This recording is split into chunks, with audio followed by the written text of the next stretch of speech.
Hello everyone, I am सुगम। Welcome back. तो कैसे हो आप सब? आई होप आप सब अच्छे होंगे। स्वागत है आप सभी का आपके अपने एसपी स्टडी यूट्यूब चैनल पर। तो गाइस, आज हम आपके लेकर आए हैं जो आपका इकोनॉमिक्स का जो आपका सेकंड चैप्टर है, उस चैप्टर का आज फुल सॉल्यूशन इस वीडियो में आपको मिलने वाला है। जितने भी आपके इस चैप्टर से इंपॉर्टेंट क्वेश्चन है वो क्वेश्चन भी आपको बताए जाएंगे। हर टॉपिक आपको इस वीडियो में मैं कवर कराने वाली हूँ। देखिए, जो आपका फर्स्ट चैप्टर था व्यष्टि अर्थशास्त्र यानी माइक्रो इकोनॉमिक्स का इंट्रोडक्शन था, वो पूरा चैप्टर मैं आपको कवर करा चुकी हूँ।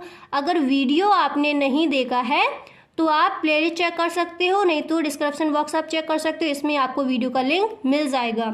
तो आज हमारा चैप्टर का नेम क्या है? अर्थशास्त्र एवं उसकी केंद्रीय समस्या। इसको आज पूरा समझने वाले हैं। तो यहाँ पर मैंने फर्स्ट क्वेश्चन जो है लिया है कि अर्थव्यवस्था क्या है, यानी व्हाट इज एन इकोनॉमी। तो इकोनॉमी क्या है, ये देखिए जो आपका क्वेश्चन है अर्थव्यवस्था क्या है, तो ये आपका बोर्ड एग्जाम में आज किया जाता है। ठीक है, तो अच्छे से समझना।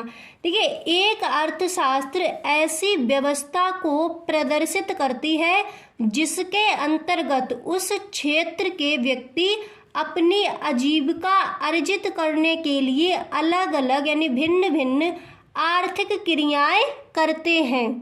ठीक है, एक व्यवस्थित डेफिनेशन आप इस तरह से लिखोगे कि एक अर्थव्यवस्था ऐसी व्यवस्था को प्रदर्शित करती है जिसके अंतर्गत उस क्षेत्र के व्यक्ति यानी उस क्षेत्र के जो लोग हैं अपनी आजीविका अर्जित यानी जमा करने के लिए अलग अलग आर्थिक क्रियाएं करते हैं, उसी को हम बोलते हैं इकोनॉमी।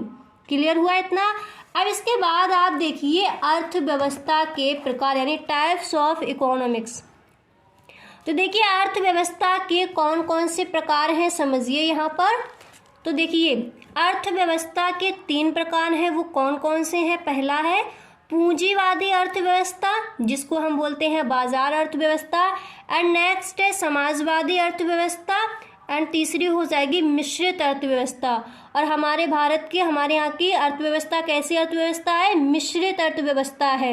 यह क्वेश्चन भी आज किया जाता है। ठीक है, अब यहाँ पर देखिए नेक्स्ट, हाँ अब यहाँ पर देखिए नेक्स्ट आपका है कि आर्थिक समस्या क्या है।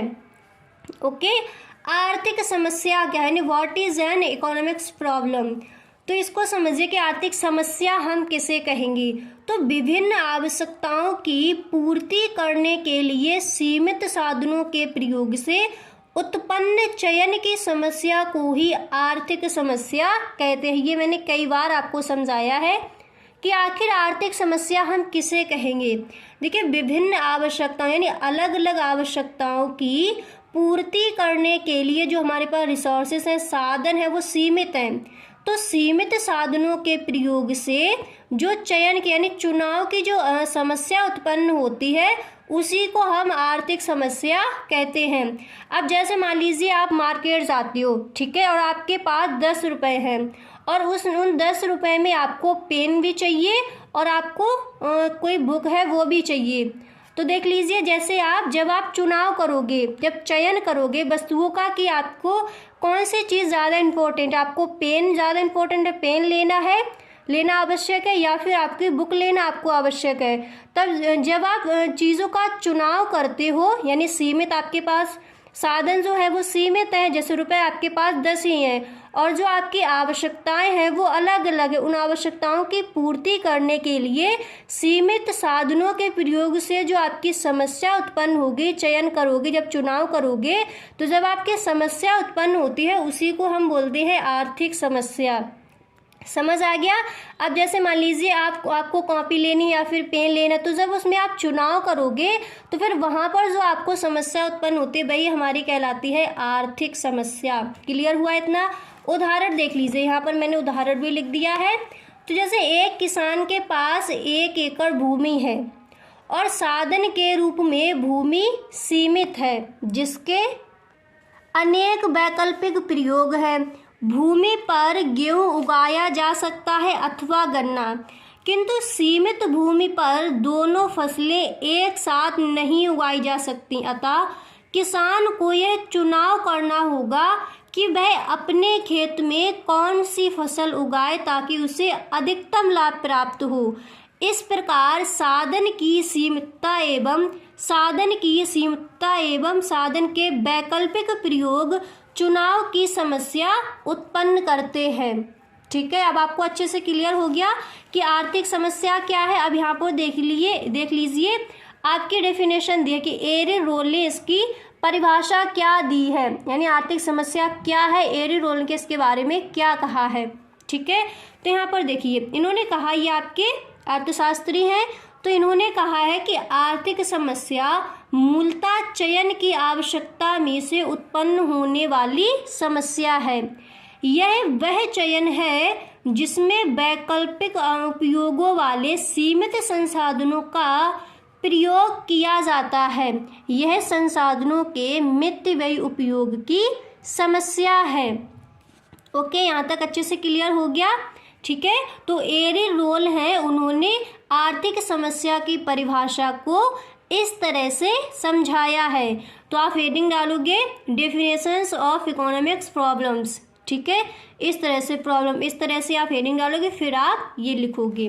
ओके, अब इसके बाद देखिए, अब यहाँ पर आप देखिए आर्थिक समस्या उत्पन्न होने के कारण क्या है, यानी आर्थिक समस्या जो है वो उत्पन्न क्यों होती है, इसके क्या कारण हैं। तो देखिए यहाँ पर आपके जो कारण हैं वो यहाँ पर बताए गए हैं।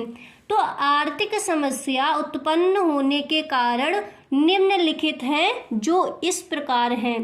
देख लीजिए, आर्थिक समस्या उत्पन्न होने के जो आपके कारण हैं वो निम्नलिखित है और इस प्रकार। देखिए कौन कौन से कारण हैं जिनसे हमारी जो आर्थिक समस्या है वो उत्पन्न होती है। ठीक है, तो देखिए फर्स्ट यहाँ पर आपका दिया गया है असीमित आवश्यकताएं। जब हमारे पास आवश्यकताएं असीमित होती हैं और जो साधन है, जो रिसोर्सेस हैं वो हमारे पास सीमित है, तो उससे क्या होता है, आर्थिक समस्या उत्पन्न होती है। एक कारण आपका ये हो जाएगा। ठीक है, एंड दूसरा हो जाएगा आवश्यकताओं की तीव्रता में अंतर। पहला आपने समझा, पहला यहाँ पर क्या था, असीमित आवश्यकताएं, एंड दूसरा यहाँ पर क्या था, आवश्यकताओं की तीव्रता में अंतर। अब इसके आगे देखिए, एंड देखिए नेक्स्ट आपका हो जाएगा सीमित या दुर्लभ साधन। यहाँ पर देखिए मैंने हेडिंग आपको बता दी हैं, इनके अंदर आप 2-2, 4-4 लाइनें खुद से लिख सकते हो। आपको समझ तो आ गया होगा कि आर्थिक समस्या आखिर है क्या। ठीक है, अब इसके बाद देखिए साधनों का वैकल्पिक प्रयोग। ओके, इसके बाद जो आपका नेक्स्ट कारण है वो यहाँ पर दिया गया है चयन या चुनाव की समस्या। अब देखिए मैंने आपको इतना पढ़ा दिया, अब जो आपका थोड़ा रह गया है इस चैप्टर से, जो भी आपका इम्पोर्टेंट है और जो आपके टॉपिक रह गए हैं वो मैं आपको नेक्स्ट वीडियो में कवर करा दूंगी। ठीक है, तो आज के लिए इतना ही, मिलते हैं नेक्स्ट वीडियो में। अगर अब वीडियो आपको पसंद आया है तो इस वीडियो को आप एक लाइक ज़रूर कर दें। Okay, thank you.